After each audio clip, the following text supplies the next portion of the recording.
ኃጢአትን ይቅር የሚል እግዚአብሔር ነው። ኃጢአትን ይቅር የሚል እግዚአብሔር ከሆነ አንተ ራስህን እግዚአብሔር አደረግህ።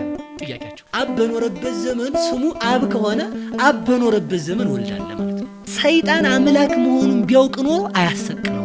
ለምን? ሊቀ ካህኑ ግን ልብሱን ቀደደ። በዚህ ደረጃ ሊቀ ካህኑን ያበሳጨው ነገር ምንድን ነው? እሱ ከአባቱና ከመንፈስ ቅዱስ ጋር መስዋዕት ተቀባይ፣ እሱ ምሕረት ሰጭ። እኔ የምወልደው ልጅ የኔ አካል የኔ ባህሪ ይኑረው እንጂ የኔ እውቀት የለውም፣ የኔ ኃይል የለውም፣ የኔ ስም የለውም፣ የኔ ገንዘቤን ሊወርስ ይችላል፣ ግን አካሌን መውረስ አይችልም። ክርስቶስ ግን ወራሴ ሁሉ ነው። አምላክ ይራባል፣ ይጠማል፣ ይሞታል የሚል ጥያቄ የሚያነሱ ሰዎች አሉ። ይህ እንዴት ያዩታል? አብ ቀኝና ግራ አለው እግዚአብሔር? የለውም። እና በቀኙ ተቀመጠ ማለት ምን ማለት ነው? በዚህ በመዝሙረ ዳዊት ምዕራፍ 44 ቁጥር 2 ላይ ውበት ከሰው ልጆች ይልቅ ያምራል ይላል። ነቢዩ ኢሳይያስ ደግሞ በትንቢቱ በምዕራፍ 53 ቁጥር 2 ላይ መልክና ውበት የለውም፣ ባየነውም ጊዜ እንወደው ዘንድ ደምግባት የለውም ይላል። እነዚህን ሁለቱን የመጽሐፍ ቅዱስ ክፍሎች እንዴት አድርገን እናስማማቸው? ይሄ ማን ነው? የሚሞት ስጋን የተዋሃደ ግን የማይሞት፣ የሚፈርስ ስጋን የተዋሃደ ግን የማይፈርስ፣ የሚደክም ስጋን የተዋሃደ ግን የማይደክም፣ የሚራብ ስጋን የተዋሃደ ግን የማይራብ፣ ይጨልምበት የነበረ ስጋን የተዋሃደ ግን ብርሃን። ጤና ይስጥልን የዛይ ፖድካስት ተከታታዮቻችን፣ በዛሬው የዛይ ፖድካስት ምዕራፍ 1 ክፍል 4 መርሃ ግብራችን በነገረ ክርስቶስ ዙሪያ ውይይት የምናደርግ ይሆናል። ለዛሬ በመካከላችን መምህር ግሩም ወርቁን ጋብዘናል። አብራችሁን ሁኑ። እንኳን ደህና መጡ የኔታ። እንኳን ደህና ቆያችሁ። እስቲ እንደ መጀመሪያ እንዲሆነን መምህር ግሩም ወርቁ የተማሩ? አድራሻ የሌለው ሰባኪ አለ መስታወልና አድራሻን ብቻ ለማስተዋወቅ ያህል የወለደችኝን የቤተ ክርስቲያን ማይጸን ቤተ ጉባኤን ለማስተዋወቅ ብቻ ያክል በደቡብ ጎንደር እስቴ መካነ ኢየሱስ ደብረ ሃይማኖት መካነ ኢየሱስ ካሌት እስክንድሪያ ከመጋቢ ብሉይ ወሐዲስ ወሊቃውንት እንታረገውን ሐዲስ መጻሕፍት ተምሬያለሁ። የመጽሐፍ መምህር ነኝ ማለት ነው። ያው እንግዲህ የመምህራችን አንዳንዱን ወደ ኋላ ደብቀው ይሆናል እንጂ አቋቋሙም ቅኔውም አለ። ያው ነገረ ክርስቶስ በጣም ሰፋ ያለ ትምህርት ነው። ነገር ግን ሰዎች ብዙ ጥያቄም የሚያነሱበት ክፍል ስለሆነ እዛ ላይ ዋና የሚባሉ ጥያቄዎችን አንስተን ለዛሬ የምንወያይ ይሆናል። እንደ መጀመሪያ እንዲሆነን ጌታችን ኢየሱስ ክርስቶስ ተቀዳሚ ተከታይ የሌለው የእግዚአብሔር ልጅ ነው ማለታችን እርሱ እግዚአብሔር መሆኑን ያስረዳል እንላለን። ክርስቶስ የእግዚአብሔር ልጅ መባሉ እግዚአብሔር ነው ለማለት እንዴት ቻልን? ጥሩ፣ እንግዲህ ከመጀመሪያው እንደተነሳው ርዕሳችንም አውዳችንም ነገረ ክርስቶስ ነው። ጥያቄው የተነሳው ነገረ ክርስቶስ ላይ ነው። እዚህ ላይ አንድ ነገር ይዘን መሄድ የሚጠበቅብን ያለ ይመስለኛልና ነገረ ክርስቶስ ለሚያምኑ ሰዎች መልስ ሲሆን ለማያምኑ ሰዎች ጥያቄ ሆኖ እስከ ለተምጻት ድረስ ይቀጥላል። ስለዚህ የነገረ ክርስቶስ ትምህርት መልሱ ራሱ ክርስቶስ ነው። ጥያቄውም ራሱ ነው መልሶ ማለት ነው። ያ ማለት ምን ለማለት ነው የፈለኩት? ጌታችን መድኃኒታችን ኢየሱስ ክርስቶስ በመዋዕለ ሥጋዌው በተገለጠ ጊዜ ሲያስተምር አይሁድ ጥያቄ ያነሱ ነበር። አይሁድ ጥያቄ በሚያነሱ ጊዜ ጥያቄ የሚያነሱት እሱ ራሱን አምላክ በማለቱ የተነሳ ነው። የአብ ልጅ ነኝ ስለሚላቸው አንተ ክርስቶስ ከሆንክ የአብ ልጅ እንዴት ትሆናለህ? ምክንያቱም ዘለኒነ ነአምር አባሁ ወእሞ፣ እናትና አባቱን እናውቅ አይደል? የዮሴፍ ልጅ አይደለም? ዝንቱ ውእቱ ወልደ ጸራቢ ወልዱ ለጸራቢ፣ ይህ የጠራቢው ዮሴፍ ልጅ አይደለም እያሉ ክርስቶስ ላይ ጥያቄ ያነሳሉ። መልሱም ደግሞ ክርስቶስን ማወቅ ራሱ መልስ ነው ማለት ነው። ለኦርቶዶክሳዊ መልሱ ራሱ ክርስቶስ ነው። ክርስቶስ ማለት ከሁለት አካል አንድ አካል ከሁለት ባህሪ አንድ ባህሪ። ያ ማለት ክርስቶስ ማለት ከሁለት አካል አንድ አካል ከሁለት ባህሪ አንድ ባህሪ ነው ብለን ስንናገር ምን ማለታችን ነው ከተባለ ሩቅ ቃል ስጋን ያልተዋሃደ ሩቅ ቃል አለ። የቃል ከስጋ ጋር መዋሃድ ነው። ስለዚህ ቃል በምላት ስጋን ተዋህዷል። ስጋ ደግሞ ቃልን ሲዋሃድ ምን ተብሏል?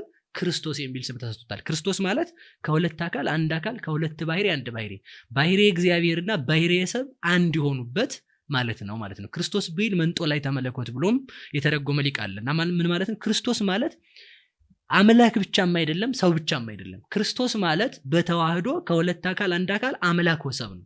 አምላክ ወሰብ ማለት ሰውም አምላክም አምላክ ብቻ አይደለም ሰው ብቻ አይደለም። እና በዚህ እንደው ነገረ ክርስቶስ ካልን እንደው ለመግቢያ ያህል እንደዚህ ብናደርገው የተሻለ ነው። እና ነገረ ክርስቶስ ብለን ስንይዝ መረዳት ያለብን ክርስቶስ ጥያቄ ነው፣ ክርስቶስ መልስ ነው። ክርስቶስ ከሁለት አካል አንድ አካል ነው፣ ከሁለት ባህሪ አንድ ባህሪ ነው ብለን ለመናገር መጀመሪያ ተወለደ ለማለት ጥንት አለው ሰው አይደል? ተጸነሰ መባል አለበት። ተጸነሰ ለመባል ደግሞ እናት አባቱ ተጋቡ መባል አለበት አይደል? ለምሳሌ ክርስቶስን አረገ ለማለት ተነሳ ማለት አለብን። ተነሳ ለማለት ተቀበረ ማለት አለብን። ተቀበረ ለማለት ተሰቀለ ማለት አለብን። ተሰቀለ ለማለት ደግሞ ተያዘ ማለት አለብን። ተያዘ ለማለት ደግሞ ምን ማለት አለብን? አስተማረ ማለት አለብን። አስተማረ ለማለት ደግሞ ተጠመቀ ማለት አለብን። ገዳመ ቆሮንቶስ ገብቶ ተጠመቀ ማለት አለብን። ከዛ ደግሞ ተጠመቀ ለማለት ደግሞ ተወለደ እንላለን። ተወለደ ለማለት ደግሞ ቀዳማዊ ነው ማለት ይጠበቅብናል ማለት ነው። እና ከዛ ስንነሳ ትንቢተ ሚልክያስ ምዕራፍ 4 ቁጥር 2 ላይ ስሜን ለምትፈሩ ለእናንተ የጽድቅ ፀሐይ ይወጣላችኋል፣ ፈውስም በክንፎቿ ይሆናሉ ተብሎ ተነግሯል። ስሜን ለምትፈሩ ለእናንተ የጽድቅ ፀሐይ ይወጣላችኋል። መቼም አሁን እንደው ወደ የትኛውም ሀገር ብንሄድ በዓለም ላይ አንድ ፀሐይ ናት ያለችው አይደል? ፀሐይ ደግሞ ክንፍ የላትም። እና እንደ መጽሐፍ ቅዱስ ሐሳብ ስሜን ለሚፈራ ሰው አንድ ፀሐይ ይወጣል፣ የጽድቅ ፀሐይ ይወጣለታል አለ። ያቺ ፀሐይ ደግሞ ምን አላት አለ? ክንፍ አላት። ፈውስ ደግሞ በክንፎቿ ይደረጋል ብሎ ተናግሯል። እና ለማለት የፈለኩት አሁን እዚህ ጋር እንድንረዳው የፈለኩት መጀመሪያ ኢየሱስ ክርስቶስ ሰው ሆነ ከማለታችን በፊት ከአባቱ ጋር አለ ማለት አለብን። አስቀድሞ ለምሳሌ ቅዱስ አባ ሕርያቆስ በቅዳሴው አብ ፀሐይ፣ ወልድ ፀሐይ፣ መንፈስ ቅዱስ ፀሐይ፣ አሐዱ ውእቱ ፀሐይ ጽድቅ። አብ ፀሐይ ነው፣ ወልድ ፀሐይ ነው፣ መንፈስ ቅዱስ ፀሐይ ነው። አንድ የእውነት ፀሐይ የጽድቅ ፀሐይ አለ አለ። አሁን ይሄ እንደ መናፍቃን ሐሳብ ቅዳሴ ስለሆነ ልክ አይደለም ሊሉት ይችላሉ። ፀሐይ ተብሎ ግን የተጠራው ማን ነው ካልን እግዚአብሔር ነው። እግዚአብሔር ራሱ ፀሐይ ተብሏል። በዚህ ምሳሌ ልናየው የፈለኩት ምንድነው? አብ በክበብ ሲመሰላል። ክበብ ማለት ከላይ ክብ አካሉ ማለት ነው። አብ በክበቡ ሲመሰል፣ ወልድ ደግሞ በጸዳሉ በብርሃኑ ይመሰላል ማለት ነው። መንፈስ ቅዱስ ደግሞ በሙቀቱ ይመሰላል። ስለዚህ ስንት ፀሐይ አለ? አንድ ፀሐይ አለ። ስንት ነገር ያለው? ሶስት ነገር ያለው። የእግዚአብሔር ልጅ የሚለውን ለማስረዳት ነው ያመጣሁትና መጀመሪያ እግዚአብሔር አንድ አምላክ ሶስት አካል ነው። በመለኮት አንድ ነው፣ በአካል ሶስት ነው። ስለዚህ አሁን የእግዚአብሔር ልጅ ነው ስንለው ምንድነው? ለምሳሌ ክበብ ከሰማይ ነው ያለው፣ ብርሃን ግን በብርሃን ከክበቡ ሳይለይ ከቤታችን ይገባል። ክበቡ በብርሃኑ በኩል ደግሞ ከየት ይገባል? ከቤታችን ይገባል። ሙቀቱ በክበቡ በኩል ከየት ይገባል? ከቤታችን ይመጣል ማለት ነው። ስለዚህ ከቤታችን የገባው ፀሐይ የት ያለው ፀሐይ ነው? ሰማይ ያለው ፀሐይ ነው። እዚህ ጋር የምናየው ፀሐይ ከክበቡ ያልተለየ ምንድነው ማለት ነው? ክበቡ ምንድነው? ፀሐይ ነው አይደል? ሙቀቱ ምንድነው? ፀሐይ ነው። ጸዳሉ ምንድነው? ፀሐይ ነው። ስንት ፀሐይ አለ? አንድ ፀሐይ። ስንት ነገር ያለው? ሶስት ነገር ያለው አንድ ፀሐይ አለ። ስለዚህ ሶስት አካል ያለው አንድ እግዚአብሔር አለ አልን። አሁን መጀመሪያ ሶስት አካል ያለው አንድ እግዚአብሔር አለ ካል ወልድ ደግሞ የአብ ልጁ ነው። አሁን ለምሳሌ ወልድ ከአብ ተወለደ ስንል እኔን ለማስገኘት አባቴ መቅደም አለበት። አባቴን ለማስገኘት አባቱ መቅደም አለበት። አባቱን ለማስገኘት ያው አባቱ ይቀድማል ስንል አዳም ጋር እንደርሳለን ነው ባጭሩ ማለት ነው ስናሳጥረውና እንደዚህ ከሆነ ወልድ የአብ ልጅ ከሆነ አብ አይቀድመውም ወይ የሚል ጥያቄም አለ። ለምሳሌ አባቱ ከሆነ መቅደም አለበት፣ ልጁ ከሆነ ደግሞ መከተል አለበት። የምን ህግ ነው? የፍጥረት ህግ ነው።